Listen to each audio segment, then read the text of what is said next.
Well, good morning. Welcome to staff meeting Tuesday, April the 9th. Commissioner Lopez is at Emerging Leaders meetings. She had that this morning. She'll be joining us here in just a few minutes, but the rest of the gang is here.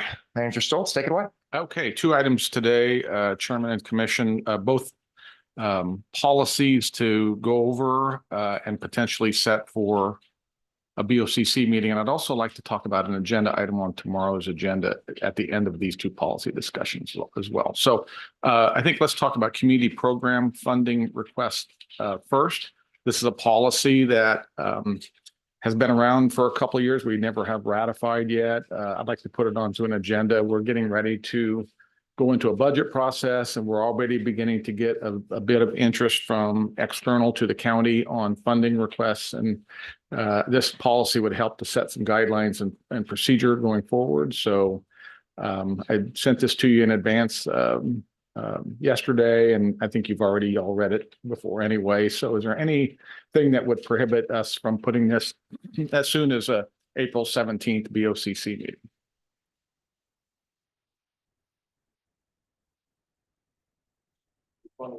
The community program funding request. Tom, when are you thinking about having this on the BOCC? April 17th. April 17th. Okay. One quick question on 4A number 1. Does this mean that we're going to set a slush fund? No. What we will cover with you is every dime that we spent the previous budget year on community development actions, and basically just report that out to you. We are designating, unless the commission does so tangibly, we are setting no additional fundings in a separate line item for community funding, unless the commission body wants to do that. Okay. I just didn't know how to read that one, and I don't want a slush fund. That this is only a report out from previous year expenditures. Thank you. So on the Economic Development Fund, or the contingency fund, the BOCC contingency fund, what is the criteria that those funds would be considered for things in the community? I mean, for anything really, because we have used some of the economic development funds for things like dock hangar, for example. And the argument was made, well, that's going to spur economic development. It's going to be used for all kinds of. But that was an argument that was made. Sedgwick County Fair was another one. They said they needed a building, so we used $100,000 to help build a building out there. So there's an argument that was made. You know, it was purposeful. It kind of fit the mission, if you will. So I'm not sure I necessarily agree with any of that, but just throw that out there, saying if it's economic development fund and someone makes an argument, this is economic development, then what do you do? Go ahead. Do you mind if I want to piggyback what Commissioner Howe just asked? And I think it's incumbent on us to clarify what is the difference between a community development program fund and an economic development fund. I think a clear lane might be helpful for us. Any insight into that? Well, Lindsay is pulling into the parking lot, but let me talk about EcoDevo Fund for a second. I think there's a clear line of demarcation there. EcoDevo Fund is, to answer Commissioner Howe's question first, if somebody comes in and asks for money, anyone, a business, GWP, and wants money out of EcoDevo Fund, first of all, we have the budget. We have to have the budget authority to spend it. So we have numbers in that line item today, which is 1.6, 1.8 million, of which we try to delineate and forecast what we're going to spend in the future and place that forward in a budget. If somebody comes in the middle of a budget year and wants some of that money, then the commission has to wrangle whether it is true, and they have to prove their case of return on investment and other delineators that we look for when we fund something into economic development. This policy is set for community development funding. This is not meant to be EcoDevo funding. This is for funding that comes when we have nonprofits that come in and want everything from driveways and building additions to operating expenses. That's what this policy is trying to build guardrails around, so that the commission has bright line policy on how to handle those types of requests. So there are, and as the policy points out under the scope, there are 4 areas within our budget that have dollars set aside for community development. Some of it is already spoken for and is in the budget. We've gone over that list many times. There's 17 or 18 entities out there that receive what I'd call community development money. We look at those every budget year. We will look at them again this budget year and try to affix numbers to that. And we'll talk about that. And the commission can decide how much, if any, they want to fund in those areas. This is a way forward to handle requests coming in, of which I know we have at least 3 setting in queue for this year. We will, of course, make you aware of what those are, but this begins to push it into a procedure on how we handle that budgetarily in the future. Kind of leads us going forward. That's a lot of words, but did I get your question? Well, I'm just trying to think about some of the things that have come up in the past and see how does this fit some of those. CAC, for example, wanted to expand and we supported that. So how does that fit this policy? Well, Child Advocacy Center, I think, is easy. That's community development money. The more interesting discussion would be Exploration Place, where the commission funded. There was a lot of discussion from the bench about return on investment for that money and economic development opportunity for that money. That's the better discussion. And if you get those kind of asks in the future, you'll have to have that same kind of debate from the bench and weigh up whether there is long-term reinvestment for the community for that type of expenditure. 4.4 exempts EP on a wholesale. So EP is not part of this policy. We are contractually obligated to them. So I pulled out all contractual obligations. These are. Okay, so for additional funds, if they want to do something in addition to Yes. our budgeted funds for them, they would still be subject to this. Well, I think then, yes, then we look to this policy to give us guidance. And remember, commissioners, policy is a guardrail. And Lindsay, we're talking about community development funding requests. Policy is a guardrail for the commission, of which when 3 of you decide to go another way, it's just guidelines. It's not directive or regulation or statutory. It is a policy. So when the commission decides as a body to fund something, we're going to fund it. This just gives guidelines and puts a burden on you that to fund that, you will have to deviate from this policy. If that makes sense. So if CAC comes in again, we would refer to this policy.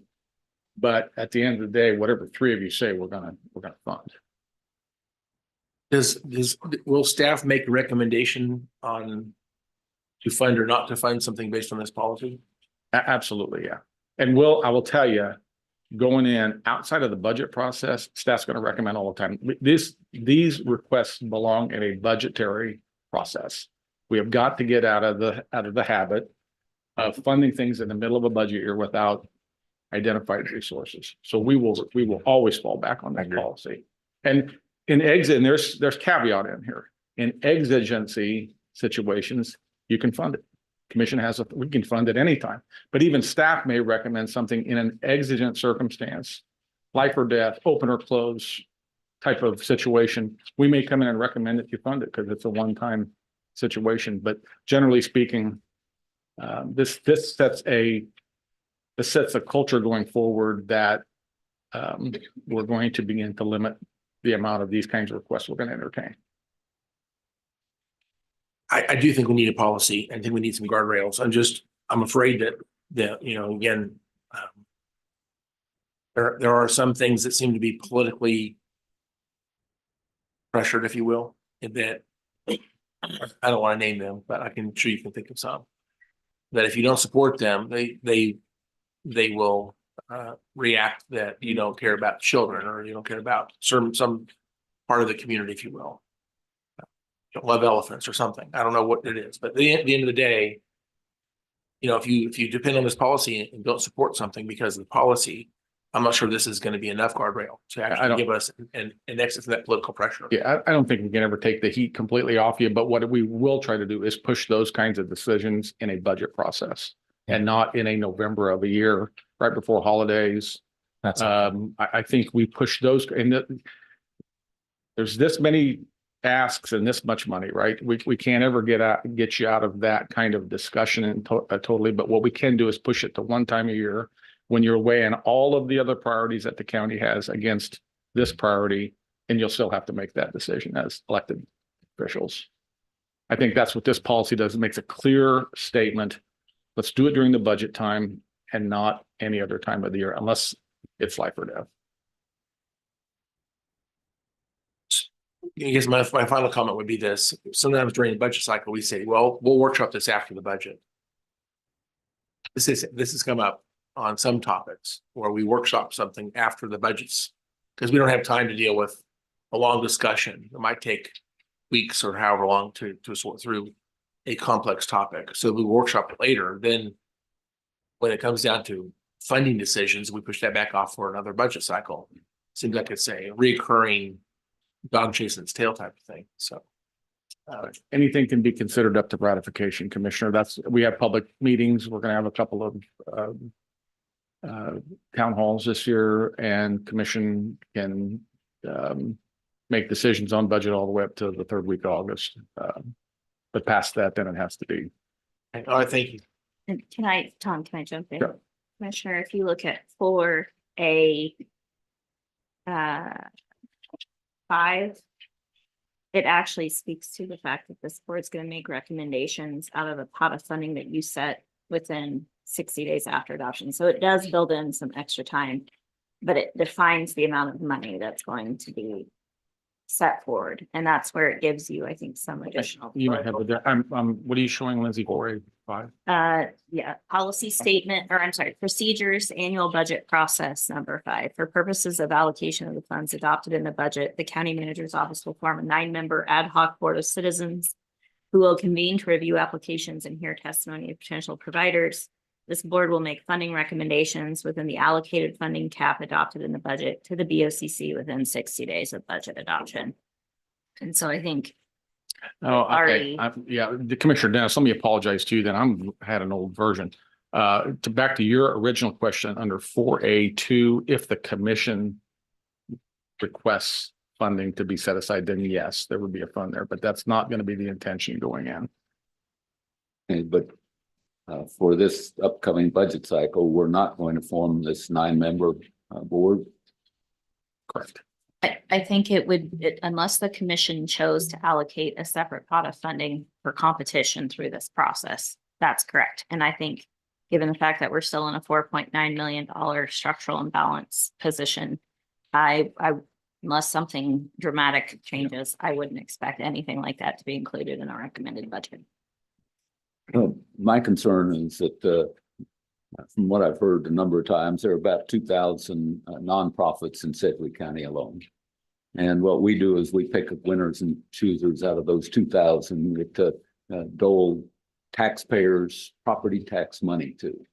And right now, property tax is a very big concern to all of our citizens. So I don't anticipate that I will be approving any property tax money to go to any nonprofit, no matter how good they are, because every one of those nonprofits can get money from other sources. And so why is it the county commission, if 5 elected people, why are we so much smarter than the taxpayers who could have funded those, but they chose not to? So we say, well, the taxpayers out there made a mistake. We're going to use your money. Well, I'm not going to use their money. I'm not going to say that they made a mistake. I'm not going to fund nonprofits right now. We have enough issues coming up in our budget that this is a poor decision to decide on winners and losers. So if we've got to kill number 5 in there. We actually, there is a version I have provided you in the past, which kills actually all that remains under procedure 4A is number 1 and number 2. There is a version out there where I cut 3 through 6, and we can easily do that before we hear it again. Before you ratify anything in a committee. Well, that's my the will of the concern. board. I'm not going to put another burden on our property tax up to payers. Thank you. Tom, question, is the thought on a community program funding request, are those annual requests, are there currently right now organizations that get funded? Yes. Perpetuity, they just, what was the arrangement with them? Do they come every year and submit an application? I mean, how does that work? There are some that are funded every year. We look at them, the commission talks about them every year during budget. We could create a scenario where they come in annually, report out. For a while. We did that. Or it would be different to make them reapply every year, although we could, if that's the commission's will moving forward. But to answer your question, yes, there are some that are perpetually. I think the tension is what is the role of county government in regards to these things, and what role do we have in it? And I think seems to be the age old conversation, is what role does county government have in this? We understand that city municipal governments play in this space a lot, and it's more along their core services. Is this the role of county government and the core competency of a county government? I would say that it's not. But I also want to be generous, and so that tension is difficult, but the tension is more challenged when there's a limited pot of resources that is dwindling. So I don't know what that looks like in regards to how do we make sure we don't have in perpetuity. It just becomes just a line item every single year, and there's no review. So I don't know what that looks like, but I don't think there should ever be an assumption that there should be a sunset to those that are currently involved. And annually, I think that these should be annual conversations that happen if we maintain for 3 through 6. So I think what's in history, those that are funded now, the commission has to, and we'll bring them up. You should revisit those every budget year. And I agree with you. There's nothing that's ever forever, right? Nothing's evergreen. This policy is a way forward. Yeah. So that as we get these requests in, that we know there's a procedure on how to handle them. I'm comfortable bringing this back to you in a BOCC with 2 versions. One is the version you're looking at today with A1 through 6. And I can bring one back with a abbreviated version of that, which addresses some of what Commissioner Dennis is talking about. And then you guys can pick which option. I would be okay with that, frankly, to have that discussion. If you look at 3B, I mean, this policy said this is a one-time expense, and the language there suggests that we are stepping in as a last resort to prop up an organization that fits to support an organization that fits our strategic plan and mission. So but it's implied there, this is a one-time funding, that it's not in perpetuity. So, and I'm more comfortable with that, frankly. So. Right. Your thoughts? Any problem? We'll set this for commission meeting. I'll bring you 2 options in advance. You can debate it from the bench, and we'll try to get a vote on one version or the other. So, some of these organizations, they will argue that, they do great things for the community. I think actually we have others we're not involved in any way whatsoever. They do great things for the community as well. But they'll argue that they'll leverage the funds from Sedgwick County. The Arts Commission is a great example. It's $15,000, I think. So it's not a lot of money, but it is something. And they get money where other organizations, I think, would make very similar arguments. They're not getting any funding. So are we going to go back and review that type of spending? We will this budget year, I guarantee. I'm looking at all of those because we have a structural imbalance we have to address, and I think that involves everybody. But those are the historical examples. I think the commission has an obligation to look at every time we adopt a budget, whether you want to fund them the same, more, less, or have them come in and report out to you. There's a lot of options there, but to answer your question, yes, we will look at it again. One that jumps out just mentally right now is Project Access. We've been very good partners for Project Access over the years, but it is one of those things where it is, to Commissioner Dennis's point, it's something that people could support their own dollars if they wanted to. And we've encouraged them to fundraise, to the citizens of our community rather than depend on Sedgwick County government. I think they've done some more of that in years past, but does this belong under our umbrella of funding? I don't know that it does. There's a list of a dozen or so of those kinds of, which I promise you we will discuss in budget this year, and the commission will have to make a decision whether you want to continue funding. Okay. All right. Thanks. There are 2 things that I think you got on the table. One is this policy, which I think is a good way forward. I agree with that. But we don't want to confuse this policy with what we've done historically. We need to address those during the budget cycle and see if we want to continue those, but I don't think it's part of this policy. It is not that. This is a forward-looking policy. Yes. Thank you.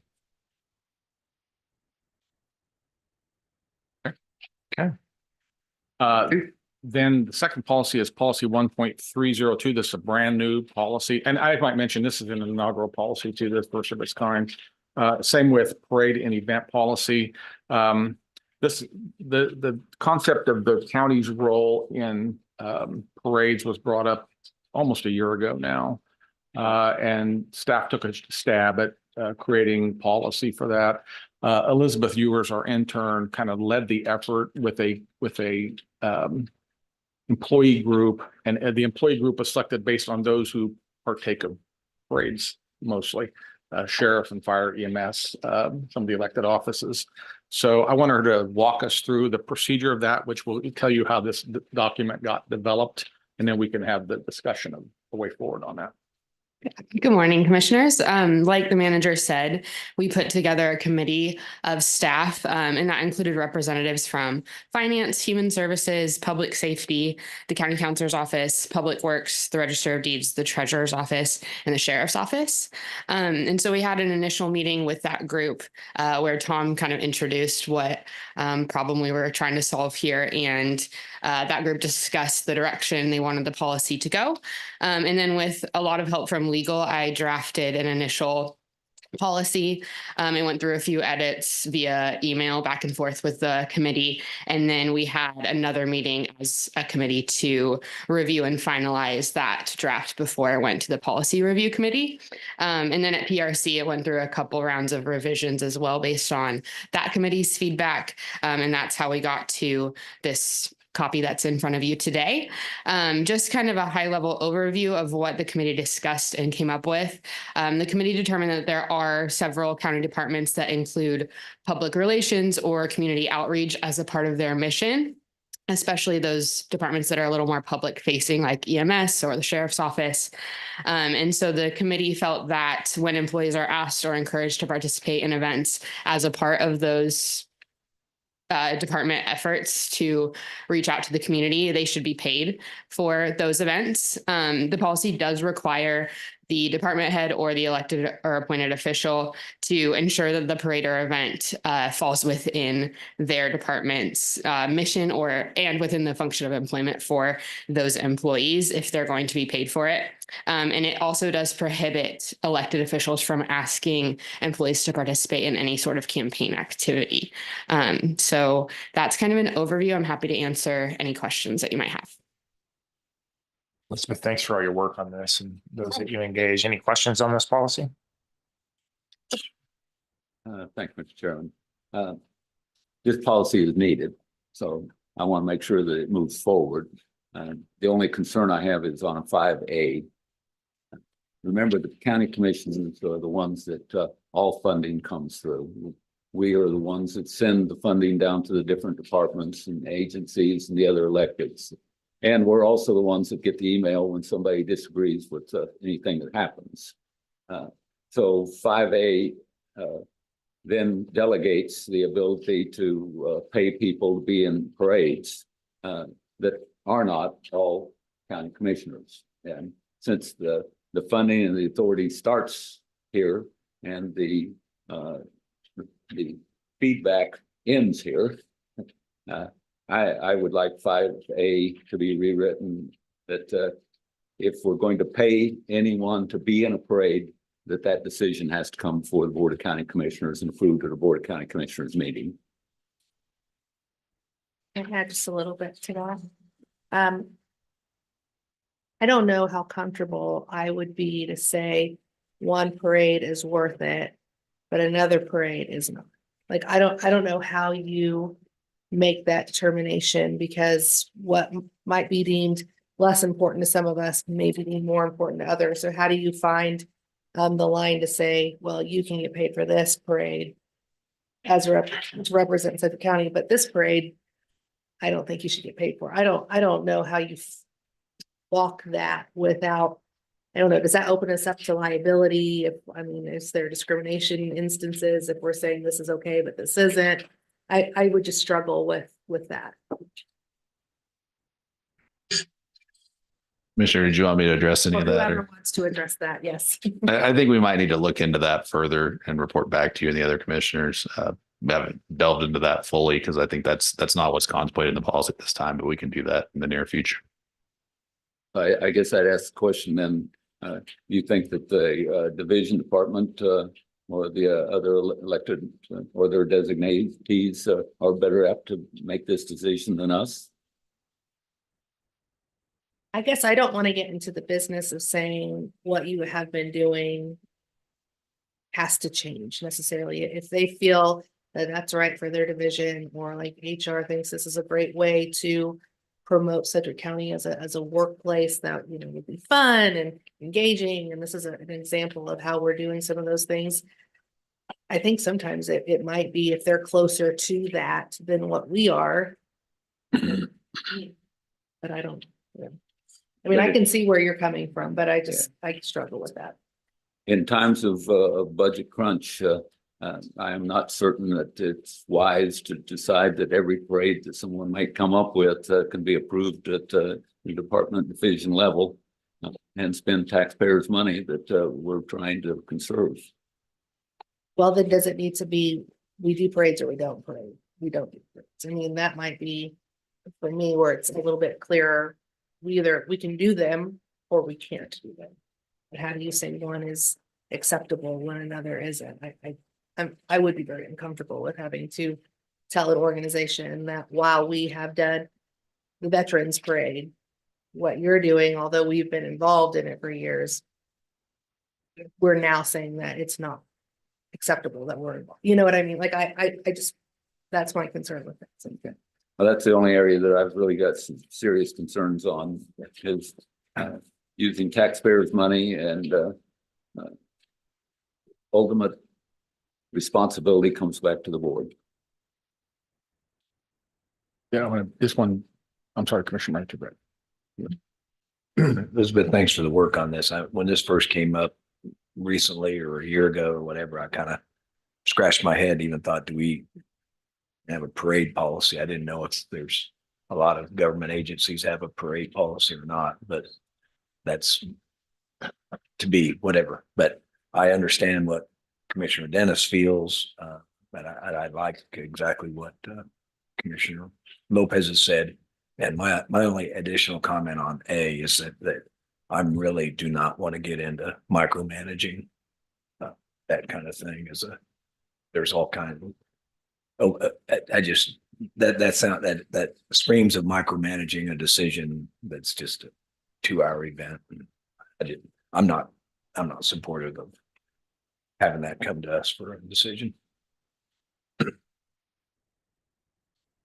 we have a list of what parades we traditionally have participated in as a county? I mean, I'm thinking back, it's been usually Veterans Day, Independence Day. Maybe not even Independence Day. I'm not sure we even do that. St. Patty's. I mean, we could. St. Patty's is actually fairly new. I don't think we've been doing that for a very long time. I think traditionally we participated in Riverfest. To your point, I think recently St. Patrick's Day and then Veterans Day parade are traditional commission type of parades and overall organization parades that we've participated in. So I think Riverfest is obvious. I don't think there actually is a Wichita Independence Day parade. I don't remember. I don't think there is. Derby has a huge one. So, I mean, is the county going to come down to Derby and do a parade down there on Independence Day? I don't think they will. In Hayesville parades, we've had county people walk. I understand county people have made a choice to, like, I've seen Emergency management. certain row offices have made appearances there. Sometimes it's around campaign, sometimes not. Sitting electeds tend to do that. So, but it hasn't been, sponsored by the county government, so to speak, saying we're bringing down ambulances and fire trucks and the whole bit. That has not been We have for Hayesville. really. Yeah, last year I know that we had emergency management there, EMS, and we had a pretty good showing. Well, I personally don't have any problem just, naming a couple of parades I think are traditionally supported. I think they're fine to name them. Veterans Day, I think, is one of those, and Riverfest is the other. I don't know that I want to get into anything else. I think we ought to draw the line somewhere. That those are very easy to support. If we are going to get into, supporting parades elsewhere, I think Sedgwick County Fair may be another one, potentially. We've done some things at Sedgwick County Fair. Maybe I'm wrong about that. And one of the things I wanted to clarify with Commissioner Dennis's question on 5A, I think it's, Rusty, correct me if I'm wrong, but I think every time we send a sheriff's car or a fire truck or an EMS wagon out, those are on-duty staff. So, yeah, just Wichita isn't the only place that has parades. And I think whenever you have fire stations in different towns, if they have a parade event of some sort, that Sedgwick County Fire is likely going to be in there. EMS very probably is going to be there. The sheriff is going to have a car. Emergency management is outreach to all cities, and whenever they're invited, they're trying to be selective because their staff is small, but they are making parades and running vehicles. Those people are either on duty being paid with county vehicles, county fuel, all those resources. There could be instances where, based on their staffing for that day, they may have people in that are in for 2 hours in a extra duty pay status in order to manage that parade with a spare vehicle so that their other vehicles stay online and ready to respond. Either way, there's a cost, and I think you can limit that, but you're gonna have to tell the sheriff, EMS, county fire, and emergency management that which cities they can go to and which they. Anyway, to have public safety vehicles participate in a city parade, I don't have as much problem with that for public safety vehicles that are on duty. That's fine. But I think that Veterans Day, Riverfest, Independence Day are parades I think I would generally want to support. But other ones, I don't think there's, I don't think we should necessarily be involved in every single parade. There's a lot of parades around the county. I think to add them up, there may be dozens of parades. So, I mean, it's a presence. We're demonstrating, if you will, our image and our professionalism in front of the community in certain ways, but I don't want to do every parade. I think St. Patty's Day is problematic, actually, for a number of reasons. But it's not actually a paid day off for most people. It tends to be shifted to another day, like a Saturday nearby. But there's a religious connotations to it. There's a party connotation to it. There's a lot of potential drinking and other, party atmosphere. It may not be conducive to our image. So let me just, I think Independence Day is about celebrating our country's birth. Veterans Day is about celebrating our veterans. I think that's very fitting, if you will. Those are easy to defend. I don't know we want to get involved in other parades necessarily. So I could just add, I think we're going to look at if a parade is problematic. I mean, Riverfest is a party. I don't know what we're celebrating besides a party in Wichita. So if the issue here is there are certain parades that commissioners don't like, then should we just make a list of parades that you don't want to see county involvement in, and then we can have the discussion from there. But I just don't think it's appropriate for us to say, well, we can approve this, but for some reasons we're not going to approve this one, even though those reasons could overlap with multiple other parades, or this one maybe we haven't had as much county presence, but there has been some county presence. Are we going to tell people now that you're not allowed? I don't want to police parades. I guess I feel like we have other things that we could be working on, and I'm uncomfortable with telling people not to participate in a parade. It's not whether or not we say that whether they can participate. They can participate in any parade. It's, do we use taxpayers' property tax money to fund people that would normally be off duty on a Saturday, to pay overtime for them to march in this parade? That's where I have a problem. Then I think we should just look at, are we going to do it or are we not going to do it? But saying we're going to do it here, we're not going to do it here, creating those winners and losers. I mean, we just talked about that with nonprofits. And to a very small degree, we could have the same argument here. How do we choose which parade is worth it and which one isn't? How do we get to decide that your parade is worth us paying some overtime for, but your parade is not.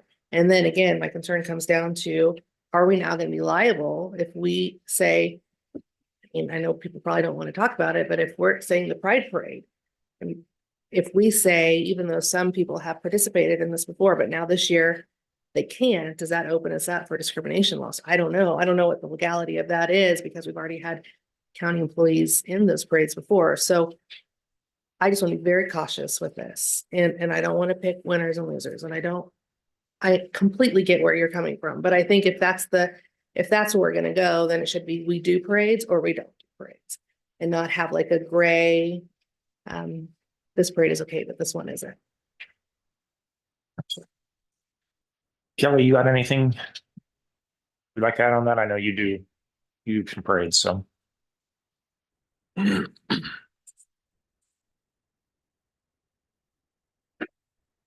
Yeah, Kelly Arnold, County Clerk. It probably varies between electeds. I mean, as county clerk, the only parade that I walk in representing county government would be Riverfest. And I walk with the rest of county government. Any other parade, you know, I distinguish, we have our campaign signs and that kind of stuff. And to your question, there's over 24 parades in Sedgwick County, as a countywide person that knows this. And so it would probably be different for the sheriff, who's probably more engaged and has staff and trucks and that kind of stuff that they bring, and what events that he's involved. I don't know if I've read the most recent revision of this policy. Previous one just basically says, you know, electeds not to ask their staff to walk in a parade, and you know, especially a campaign one, which would never do. But I don't have a problem with employees being paid if they were in a parade and under the umbrella as the government. I would question any policy that would have the BOCC dictate to another elected official which parade that they could or could not be in, or which community event they could not be in. I question the legality of that, but it's probably my positions. That's good. Thank you, Kelly. Appreciate that. Okay, Tom, when you want to bring this? Well, I mean, this is a good discussion. First of all, we're only talking about parades where on-duty paid staff. Anybody can go to any parade they want off duty. That is not what we're about here. This is focusing on when are you going to put paid staff out there, or as Commissioner Jones brought up, occasionally an overtime staff. Then there's a question of, I think we all reconcile that public safety, the sheriff cars, the EMS wagons, the fire trucks, that's what people want in the parade. And is that okay, even though they're paid on duty, and all other staff, no parades? I'm open to the idea of identifying 2 or 3, 4 staple parades, and the commission gives tacit approval for all of those on duty people taking part of that. I mean, I need a little bit more direction here. Maybe with this, I'll go back into meetings with you one-on-one again, and we talk about this. I don't know if we have to dissect this today in the public. There is no hurry on this policy. I think I think there's a will to have one. But I need a little bit more time to come back. I think that's fair. Tom, could I clarify one thing? In the policy, it talks about when the employees are representing the county as part of their employment. So it would be asking an employee if they were in a parade, it might be outside of their work duty or their typical work hours. So as long as they're representing the county in that parade, then it would be a paid function. Well, and Sheena brings up, and we talked about this too as a staff. There's a little bit of an FLSA shadow over this, to where if you're having employees work outside of their normal time, that there's a compensation component to that. And if it gets over 40 hours, or is it 40 or 80? What's the magic number? We're over 40. So if you get over 40 hours, now we have an overtime. So there's an FLSA component to this too, because parades most of the time happen on weekends or in evenings. So let staff have a little bit more shot at this, and I'll do what I always try to do, is give you about 3 options, and the majority wins the day. And I'll bring it back to a staff. There's too many loose hanging pieces here. It's not ready for commission yet. I'll bring it back to a staff, and then we'll push it forward to a view. I think I like the idea of just bringing a couple options. It might be helpful to have a list of all available parades, so we have an Yeah. idea of what we're actually working with here. I see the tension, but okay, very good. The last thing I wanted to talk about on the agenda for tomorrow is an odd item, and I think when we discussed about it at agenda review last week, it was an interesting discussion, and that is the ability for staff to move forward with analysis regarding this Park and Rec merger with the city. I hate to put the commission into a situation where you have to vote to have us do we do analysis for you every day. I mean, that's what staff is for, is to answer to the people and scrutinize and analyze options moving forward on policy and ways of doing business, budgeting, et cetera. This is a little bit unusual to where even if we had one or two commissioners that wanted an analysis done, that's what we're paid to do. And I don't know that it's fair to drive it to a vote of commission to allow us to do that. So I just want to talk through that today. If that's the will of the board to bring that back for a vote tomorrow, okay, but it's very unusual for us to do that. You guys, I mean, we did analysis on this. It's what we do. I mean, staff is here to serve you. And I think it's unfair to ask you to vote on this every time. So let me just start out by telling you where I'm at on the merger between city and county parks. I don't understand it yet. I don't understand if there's a fiscal note attached to it. I have a lot of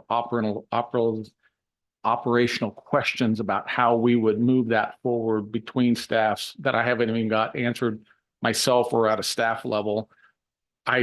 If there's any interest at all from this commission, I'd like the opportunity to do that and then report back to you on those details, which is what we normally give you. I don't ever want to present anything to you that's going to cost money and have you be surprised by it in a budget setting or in a meeting setting. I want you to know in advance what the costs are. And I'm not there yet, especially on the fiscal side of this note. So that's what if any of you want me to explore that or have staff explore that, we're more than willing to do that. So I just kind of want to talk through the procedure of this and how we want to move forward in the future. So. Well, I certainly don't think if we have, I mean, you can do it without going to a vote. I think that would be helpful. I don't think it's a necessary component. In the en banc, the conversation was trying to find consensus as if we can move this forward. I'll tell you just on my way my brain's tracking on this is there's been $25,000 invested into this already, correct?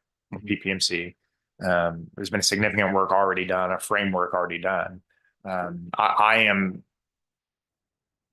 want to see the work completed. Now, if it's going to cost another $25,000, I would say, hold on, let's pause for a second. I just don't, you had made a comment in the en banc that we don't need PPMC for the remainder of this work, that this is a conversation that can happen with staff. So we've invested $25,000, we're 90% done. I would want to see if there's a fiscal note or an efficiency advantage of taking this off. So we can either open the book and move a step further and have further conversations, or close that book and move on to something else. I think that piece is needed, particularly when there's partners at the city. What sounded like 7 of them that are saying we want to continue this conversation. So if there's no big fiscal number to where we got to go out with PPMC and do more work with them, if we're close and you're just trying to shore some things up, I most certainly would want to see what a proposal would look like. So, commissioners. Yeah, Tom, if you make a good point. So even one commissioner has asked for research on a topic. And so obviously, I think it's something that a couple of us would like to see what's the result. So if we want to take it off the agenda, that's fine. I'd be okay with Not drive it to the vote, that's fine. I agree. But I totally agree with Chairman that let's just try to get to some answers that you've clearly already pointed out. There's no questions. So I'm good with that. We can take it on. Yeah, unless someone wants to keep it on the agenda for public discussion, I'd be totally fine with moving that off of the agenda and just directing staff to go. That would be the logical conclusion I'd hope for. Well, the problem we have right now is we're not really crisp in this policy. You know, sometimes in the past, I've asked for simple questions from staff, and staff was told, because I think when things get political up here sometimes, staff was said either the answer has to be provided to all commissioners. I'm not allowed to get an answer privately for something I asked for. I'm not allowed to spend time even developing an answer unless we have a open public meeting discussing to, if you will, to even make the request. That, we've had these conversations in the past. Mhm. You know, sometimes my questions may cost someone in staff an hour or two to develop an answer or to, you know, find some type of research to, you know, explore a solution that I'm thinking about. I'm not necessarily ready to have an open public discussion about everything I'm thinking. Mhm. But I'm not allowed to ask staff to spend time on that without an open public discussion. My idea about having an employee medical clinic, I think, is a huge opportunity for us. We ought to take a look at that.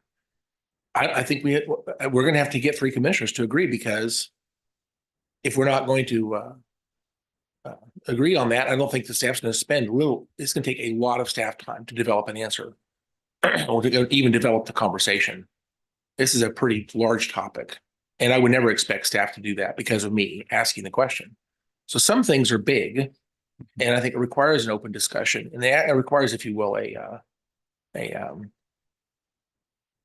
a commissioning, if you will, of the idea to be explored. Some things are big. Some things are quite small. I might ask Lindsay, hey, you know, talk to me about, you know, some kind of fiscal analysis, and she might answer the question in 15 minutes. I think I should be allowed to ask that question, and she should be allowed to give me the answer.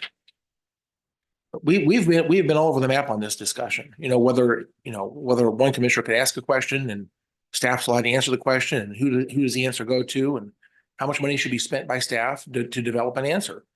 This is one of those things where I think this is a bigger question. I don't think this is a small thing. I think we're talking about staff going out for 60 to 90 days to work with city. They're going to have expenses to develop. I don't know, Tom, if you were going to spitball, how many hours of staff time are we going to use to develop the next step to come back to commission? How many hours are we talking about? Well, you know, I think to get to the next step, I don't think it's that many more hours, because most of the legwork on consolidation is talking to stakeholders, talking to community, et cetera, et cetera. And the 25,000 we spent back in 2021 was actually mill levy money that's designated for research that the commission might be interested in. So I think a lot of the legwork on this is done. Operationally now, I've got to ask the plain questions of if we create an organizational chart like this, how are we going to operate our parks? How much is it going to cost? Is this county expected to pay anything into this for a position or for a resource or commodity? And if so, how much? So I can report back to my electeds what that's going to be. I don't know that in this particular instance, and you bring up many good points, but in this particular instance, I don't think on the front end here that this is that heavy of a lift to get us to a point to come to commission and say green light or red light. When you think back to the code merger, it's an inordinate amount of time to operationalize that, because you have to get in, you have to look at everything from IT and payroll and compensation and blah, blah, blah, blah, blah. It's a huge lift, but if it's important to the elected bodies, plural in this case, then we do what we have to do to make that work. We're not there on this yet. I at least need to answer rudimentary questions for you so that you can make a policy decision on whether to move this forward or not. I don't think that this part of it's going to take that much time, but if you want to operationalize it, Commissioner, it's going to take significant time. I mean, I'm thinking about the en banc discussion. I don't feel like we even have a problem statement. Our problem statement is not even defined yet. We're looking at potential solutions, and we don't even understand the problem yet. To the commissioner's chairman's point, you know, if we could save some taxpayer money, we ought to take a look at that. I completely agree with that. One of my first questions is, tell me, and you already alluded to this just a moment ago, please tell me where are the efficiencies in this discussion that potentially delivers efficiency to provide better services or less cost to the taxpayer. I'm struggling with that question here. That to me is the number one question. And the problem actually is, which was not part of that, that's a goal, is to save money. Provide better services for less cost. Yeah. That's a goal. Mm-hmm. But the problem sounds to me like there's a lot of confusion in the community about who to call, because they don't know that Botanic is owned by Wichita or that TCAM is owned by the county. They don't know. And so there's a lot of confusion perhaps. And to me, if that's the problem, let's define the problem. We haven't really defined the problem. We're 2 years into this. I honestly don't know two basic parts of this problem this entire discussion right now is, what is the problem statement? And so someone please theorize where the money savings is. Because I will argue, I think we're making government more complex. This discussion is not moving us to more efficiency or consolidation. It's actually the opposite of consolidation. We're making it more complex. If you took something that city and county are both doing and handed it to one governing body to do it on behalf of both governing bodies, or you somehow merge departments in some way that says, and by the way, as you talked about MABCD and MAPD, that actually was complex. But some of the challenges, of course, their staff may be unionized. Our staff may not. Their staff may make more than ours. You have different benefits than we get. They office in different kinds of places. Well, they have different kinds of vehicles than we operate. They buy different kinds of, equipment that we buy. And there's the complexities are so many, and there's so many. You think MABCD was complicated? Every one of these types of mergers, if you want to merge two governing bodies together, they're all going to be complex. When you hand something from one, if both bodies are doing something and you hand that over to one of them to manage, that truly is efficient. But that's not what this is. This is merging two governing bodies to actually have, if you will, some control and some direction and some management of what they currently do separately and bringing it all together. That is so much more complex. I don't see there's any way to save money doing that. I think that's exactly the opposite of consolidation. So I don't understand the two basic things for us to move forward. And if we're going to talk about this, and if you will task our staff and our manager and his staff to go to the next step, I surely hope we have those two things answered on the front end. Thank you. My concern at the en banc and my concern last Friday was that if we put something to a vote, it kind of presupposes that the outcome is already predetermined, that we're going to do this. And I don't know that we are. So that's why I appreciate the manager's suggestion today that we let the staff take a look at it. They can come back to us later on and say, hey, this is a good idea or a bad idea, or these are the things that we can adjust. But I just worried about putting it to a vote. And that's where we were going at the en banc. That's where we were going Friday. And I object to that. Because again, as I said, I don't want to repeat myself, but it presupposes this is a good idea. This is something we're going to do. Yeah, agreed. And I think that's fair. And I think that your suggestion on pulling it from the agenda, I think is a reasonable suggestion. That if anybody wants to keep it on the agenda, speak now, but I think pulling it, and I think there's enough consensus to try to get some of the answers that we've all asked, some of the answers that Commissioner Howell has asked as well, to try to get some sort of finality on this thing. And and again, there's been $25,000 invested into this already. I think it's reasonable to finish the proposal so that we know if this is something that is worthwhile or it's not worthwhile. That's where my head's at, Commissioner. The reason I would want to have a vote, again, it goes back to the same thing. If we can define answers to those two questions, we know we're asking Tom to spend $25,000 in 300 staff hours. If that's what we're talking about, I think we should vote on that.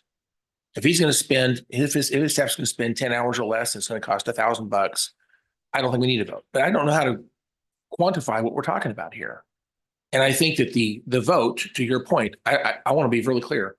This vote is only to authorize him to go to that next step. Correct. I have no allegiance whatsoever that this is going to work, come back with any report with us, a positive or negative report that somehow we're going, if you deem it to be a positive thing, I think we have to really analyze this a lot for us to go to the next step, which would be to actually start to enact, if you will, some type of change in government. And that has to be another vote. So Sure. This next thing right now we're talking about is really authorizing, I think, staff to spend, $25,000 on 300 hours worth of time, if that's what we're going to do. This case, I